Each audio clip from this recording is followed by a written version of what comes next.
Hello, my friends. It's the last day of November 2020. It's a full moon day and it's a lunar eclipse. I knew I had to do this today, but I don't feel very well. I have to take a lot of medication to keep me alive, basically. And today, every Monday is my big medication day. And sometimes I sail right through it, and other times I don't. And I think because of the overarching energies last night and today, it's rendered me pretty raw and rough. But this is such an important day in our lunar calendar as we walk through this, and the messages from the ancestors and the elders were just too important. So you get me as I am. No jewelry, nothing. I'm just very, very, what you see is what you get, WYSIWYG. So I want to start with the concepts around this lunar eclipse that we've had. And the eclipse energy started Sunday, and it will continue for another couple of days. And this is all happening in the solar astrological sign of Gemini. So there's a lot of, this is true, but that is also true. So polarities, not just in how we feel physically, but how we are emotionally, intellectually, and spiritually.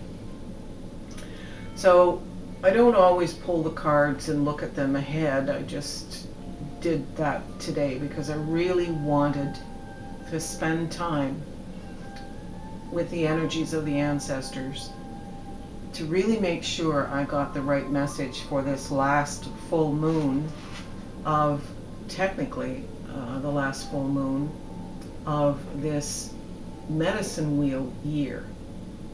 And I'll explain that in a moment. Anytime we have an eclipse, it's all about shadows. So it means that the moon appears in shadow. It's darkened because the earth is between the sun and the moon.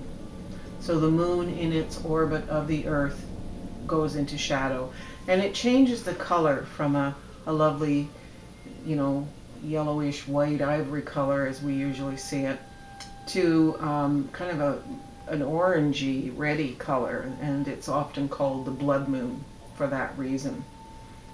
In ancient times, our ancestors would do ceremonies where they screamed and yelled because they thought the moon was being attacked by some kind of creatures to make it bloody. So the moon is important to us, and it's important at levels that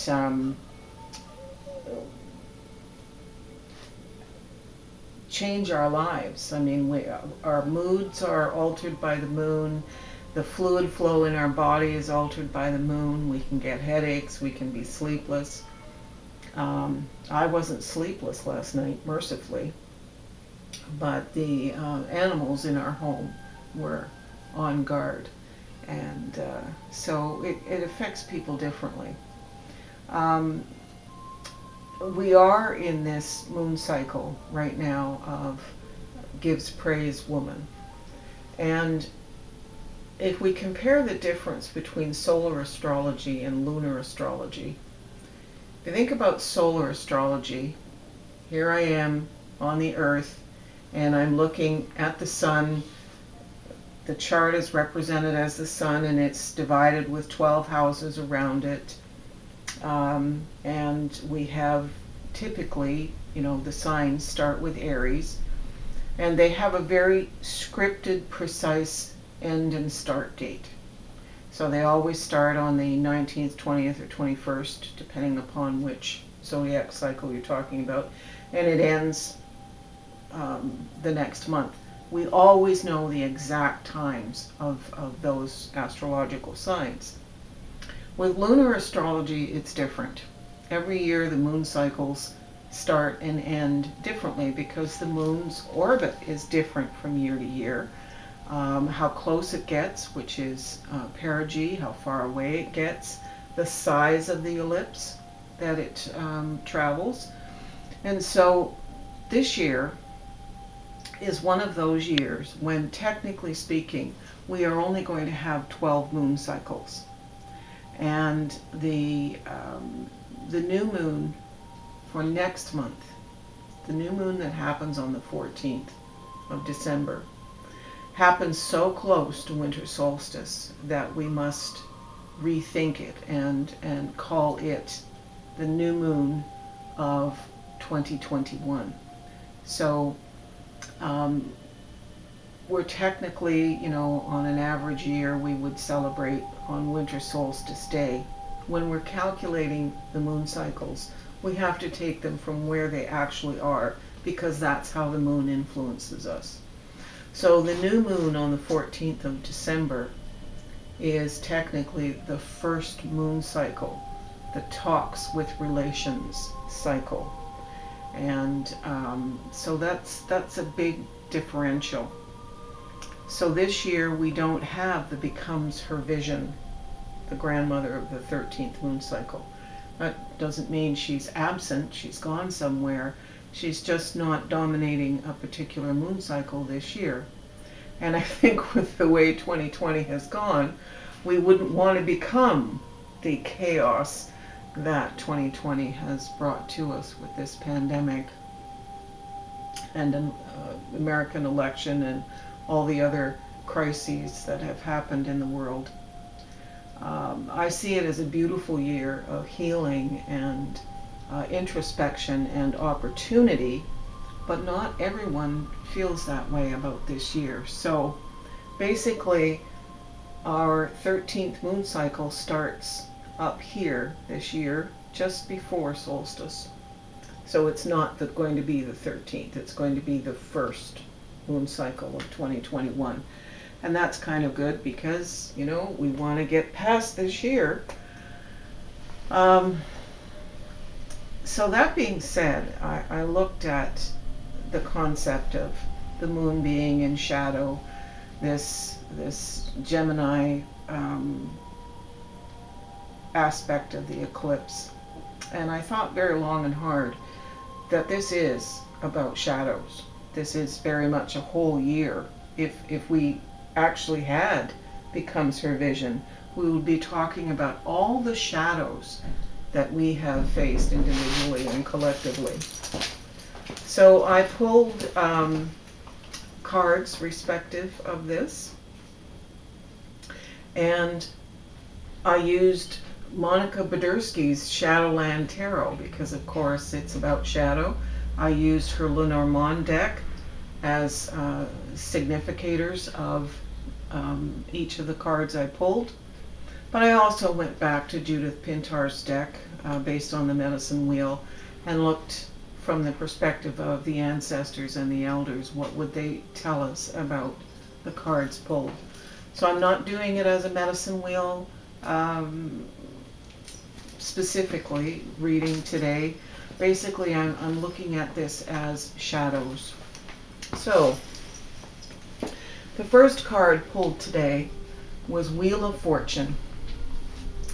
Wheel of Fortune means, typically, it's a major arcanum card.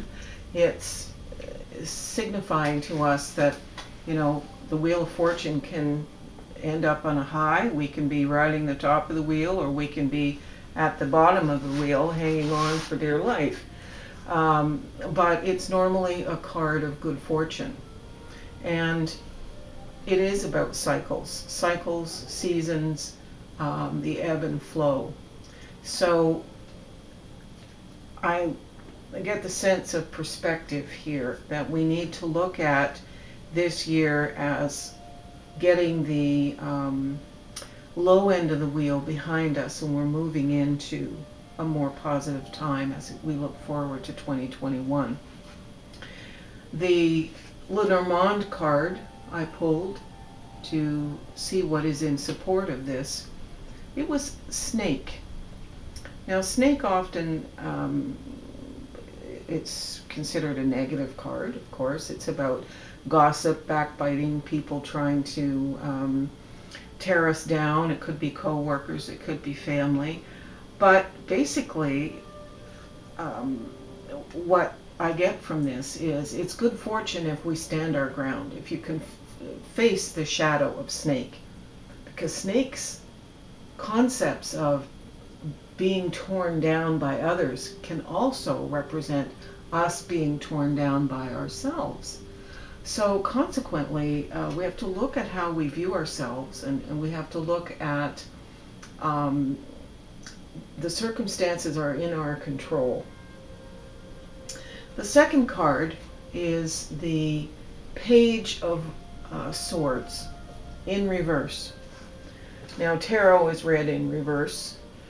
The shadow aspect of this is because the card, if you were to look at it upright, represents a young female warrior-like individual with all the spontaneity of youth, moving forward and making decisions, and the Marg de la Hunty, if you're a This Hour Has 22 Minutes fan. But when it's in reverse, it's making decisions and moving without thinking, being immature, being emotional, making irrational choices. So we will influence our good fortune negatively if we let the snakes cause us to make decisions about moving forward. And this is a critical time of the year to think along these times, and I will come to that. The counter card to the Page of Swords is this Imagine card. Imagine is a balloon on a chair. You need to take time to expand what you're thinking. And with Christmas and the holidays, whatever holidays that you participate in, we have to accept the radical acceptance concept that we can't do it the same way this year. This is the time of year where we're rushing out and doing Black Friday and Cyber Monday. Well, now the institution of Giving Tuesday has come forward as a way of balancing that out. But a lot of people rush to get that toy or buy that purse before it's sold out and go crazy. We are being forced with this pandemic to stay within our bubble. We need to look carefully and reimagine how we're moving forward in this time and not rush into things.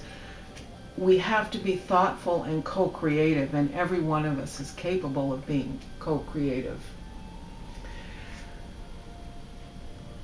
In the tarot 4 cards that I pulled, the next card to the Wild Page of Swords was, Page of Swords. This is the 8 of Swords. And it's a raven bound, blindfolded, and caged by swords. This is about the self, perceptions of self. So, we have good fortune if we don't sabotage ourselves with just going about thinking like chickens with heads cut off, which is not thinking. We will put ourselves in a place of bondage if we think or let our own snake into the picture. But we have the option of not having this happen with the Imagine card. The card that supports the 8 of Swords, the bound up raven, is the Coffin card. Now, a lot of us are afraid of death. It's somewhat like the Death card in the tarot, in that it means not physical death, actually, and most of the time. It just means things are changing.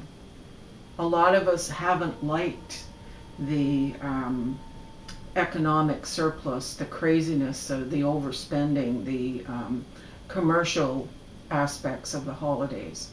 So this is saying, let that end. Let the craziness, let the old. Do not wallow in thinking about the past, the reminiscing and being sad about the way things were. Things never stay the same. So we can be co-creative and create a praise giving, because this is Gives Praise Woman. We can bring this time of year into a place of balance and peace. If we do that, what do we get? The Chariot. The strength, the capacity to move forward. The Chariot is the seventh card, card number 7 in the Major Arcanum, and it's very similar to this card, which is in reverse. So this little chickie here is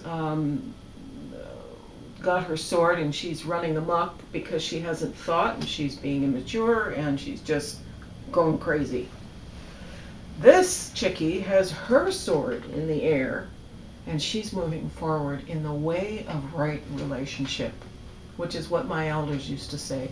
When you are walking your talk, when you are on the good red road and you are listening to your elders, your teachers, your spirits, but especially your own heart from a clear place of meditative, prayerful balance. Now we move forward. So it's not to give in to the crazy aspects. And the decisions, the letter card actually is what is in support of this Chariot card. So the letter in Lenormand is about communications. It's about writing. I would strongly suggest that this relates to getting your story on paper or on a tablet or on some kind of writing it out. But it also, my guides and spirits are talking about this as being a form of formal communication that says that things are shifting. So we are riding out this time between. This spread is about this full moon to the new moon of the next new year cycle. So things change, and it's formal and it's on paper, so to speak, formalized somehow, and it's a moving forward and it's a communication. So the negative, or the warning shadow cards in the early part of this reading reflect acting impulsively, not acting with thought, being stuck in the ghost lands of thinking about sad that we can't do things the way we were. But this is saying if you move to a co-creative new paradigm and accept that change has happened, we can create holidays that we like without the commercialism. We can have the intimacy of a small bubble of people, and we can do things differently. One of the things that keeps coming up for me was I was a great holiday card sender, and I stopped the last year because, handwriting cards with rheumatoid arthritis is painful, and it just didn't seem to be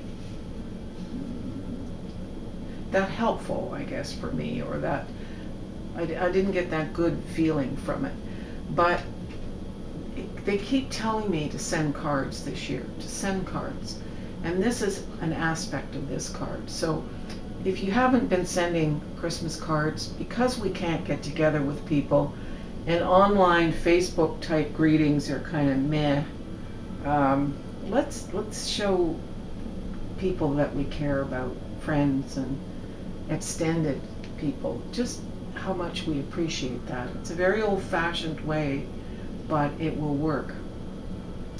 So I pulled cards from the ancestors to ask what they would say. And the very first card I got is the All That Is, the Gaia card. This is the overarching, the Take the High Road card.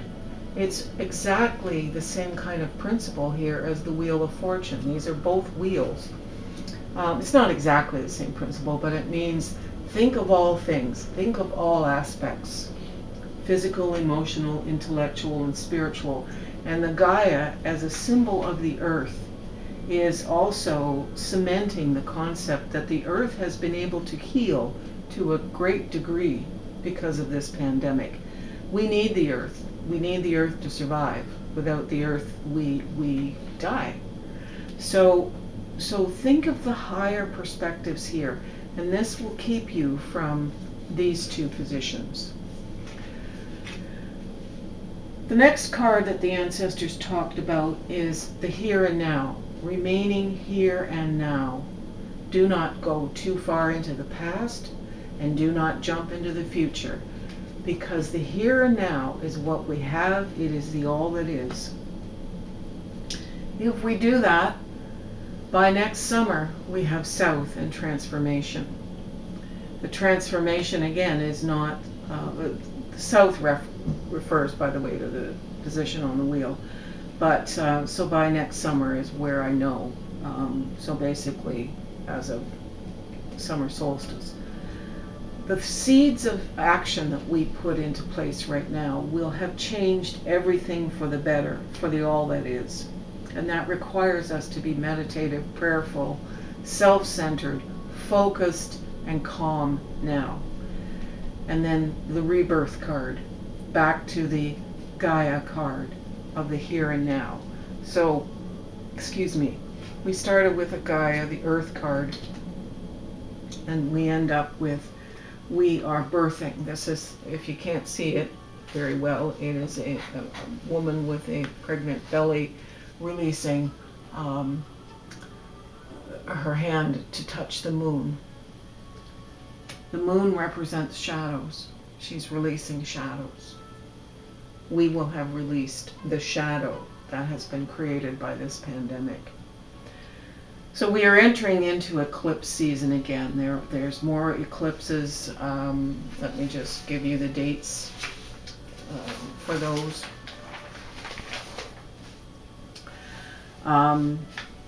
So today is the full moon, and it was at 4:29 a.m. and it's going to continue its influence for the next couple of days, especially because of the eclipse. The new moon